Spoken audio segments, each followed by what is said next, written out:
हा कसला न्याय आहे? तुझ्याही न्यायालयात काळ्याचं पांढर भेदभाव आहेच का? म्हणून माझ्या बाबतीत तू असं केलंस. आज मुलगा म्हणून मुकुंदाचे केवढे लाड होतात.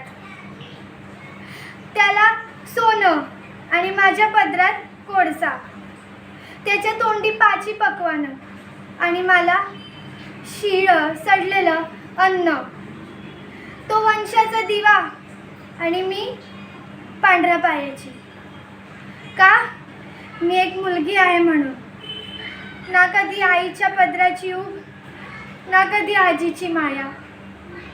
तुला हेच करायचं होतं तर मग का मला या बाईच्या जातीला जन्माला घातलंस? का मला मुलगा नाही बनवलंस? तुला माझ्या आयुष्यात फक्त दुःख आणि त्रास एवढंच लिहायचं होतं. लिहिलं नाही आहेस का? या सगळ्याला कारणीभूत तूच आहेस. हे सगळं तुझ्यामुळेच होतंय. कारण कर्ता आणि करविता पण तूच आहेस ना?